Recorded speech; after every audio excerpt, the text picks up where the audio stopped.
NBA Hall of Fame guard and Canadian Steve Nash has just signed a 4-year deal with the Brooklyn Nets to be their latest head coach. I'm joined now by NBA senior writer for the undefeated Marc J. Marc, thanks for joining us. First of all, this news seems to have come out of left field.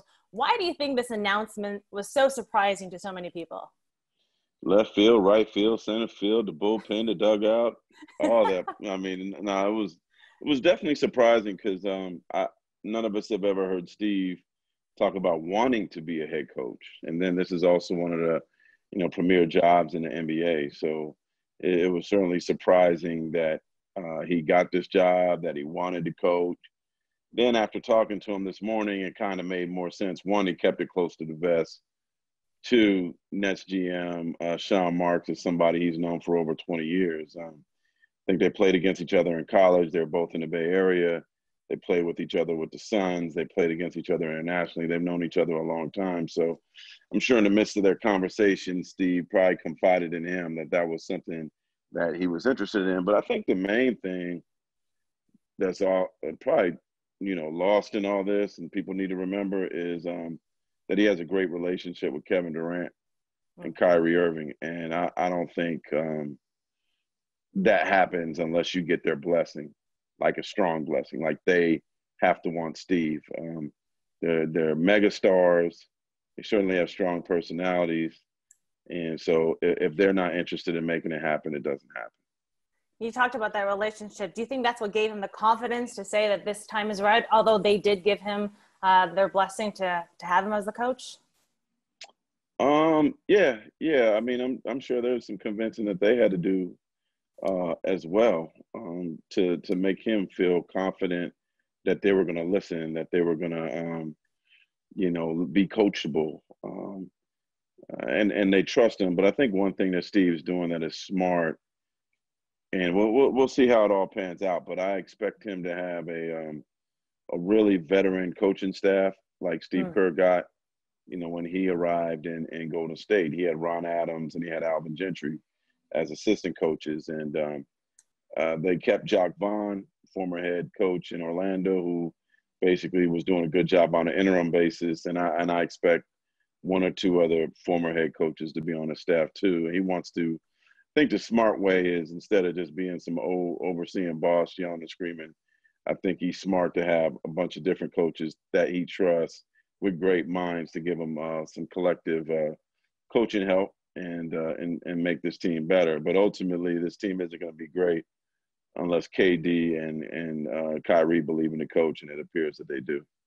In your article, you mentioned that this next mammoth basketball challenge for Nash in his NBA career is coaching this team. But as you said, they have two huge superstars. So what makes this such a huge challenge for a first-time coach like Nash?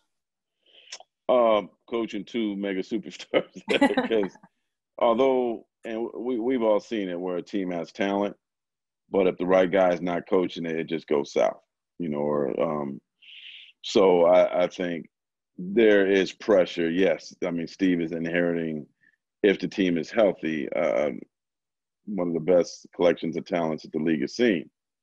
But can he be a Phil Jackson? Can he be a Steve Kerr? Can he be a Casey Jones?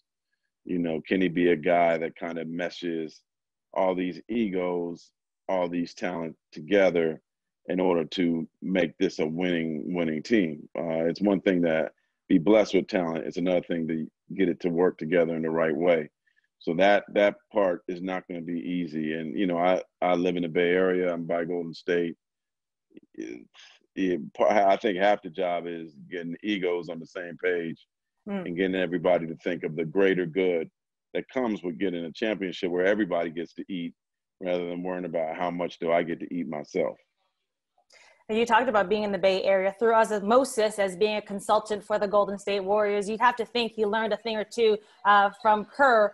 But what kind of coach do you think Coach Nash is going to be? Well, I think Coach Nash is going to be actually very creative, very extraordinary. I think he's going to, like I said, use his coaching staff to bring the best out of him. What he does, what you don't know. You got to know that, I think, as a coach. And I think he's going to be not only humble, but have an open mind. He's not going to come in there acting like he knows everything. And I think that will be a big key to his success.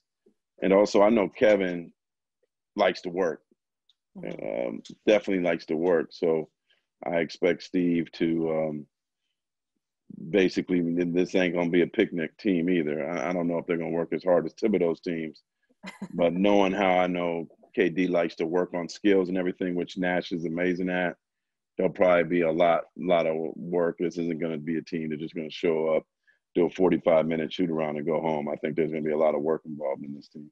Right. Between him and Kyrie, you got to imagine that they are as hungry as ever, right?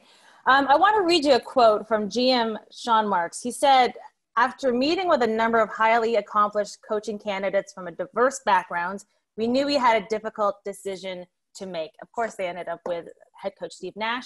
You mentioned Jacques Vaughn. We can only assume that he was one of the candidates that was interviewed. And while we're not privy to who these other candidates were just yet, Marc, it raises the question, again, why was Steve Nash hired, a white male that is, with no head coaching experience, and the lack of black head coaches in the NBA continues to dwindle?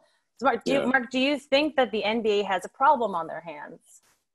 They definitely do, but in this case too, you got to look at the players, because I'm sure if the players wanted somebody else, they would have had somebody else. Right. You don't make this coaching hire without getting a rubber stamp from KD and Kyrie. So no, and the thing, I'm sure Steve is sensitive to that and would understand and respect that question if asked. I think the thing is, you got two stars that want you to be the coach, and you can't say no to it. So yeah, I think that certainly is a problem. I guess the silver lining here is that, Jacques Vaughn is an associate head coach, but they kept him. They didn't push him to the side. And perhaps if Brooklyn does great, like I expect them to do, perhaps even win a championship, maybe that helps get Jacques Vaughn back in the seat.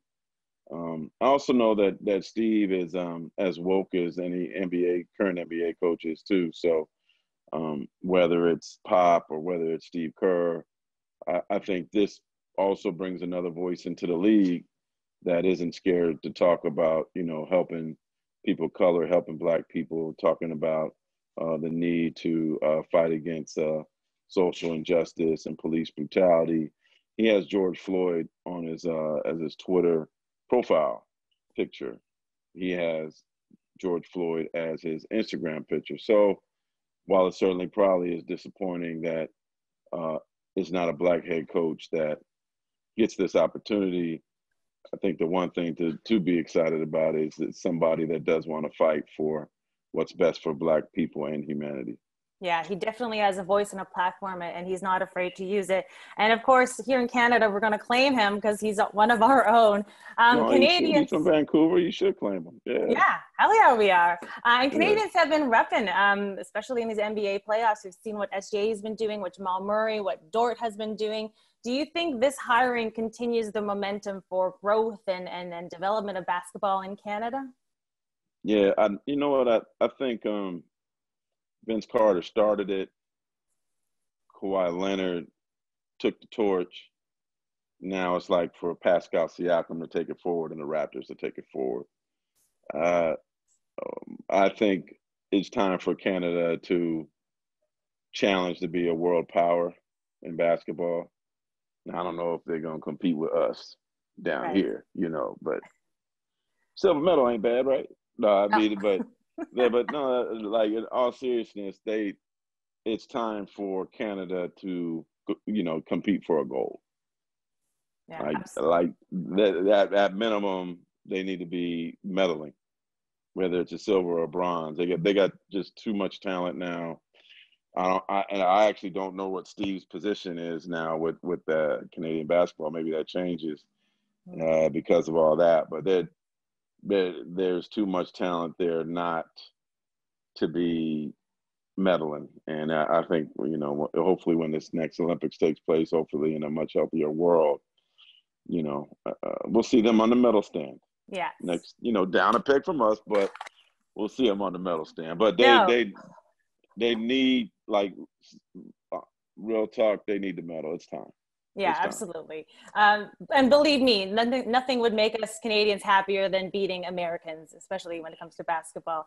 Before I let you go, you mentioned, before I let you go, you mentioned how the Nets, you think that they can compete for an NBA championship next season. Is that a realistic aspiration for them? Yeah. Kevin Durant's the best player in the world.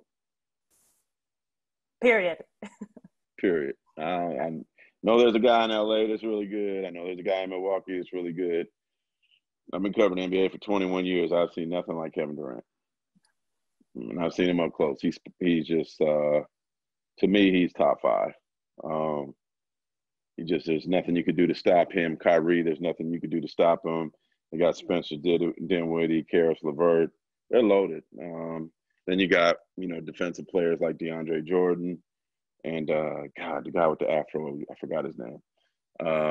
They're loaded. They got a lot of talent. And I think the big thing is Nash's ability to adapt quickly.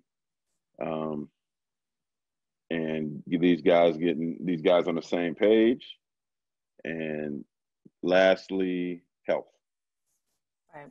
That to me is the bigger concern than even how Steve adapts his health. They got to be healthy.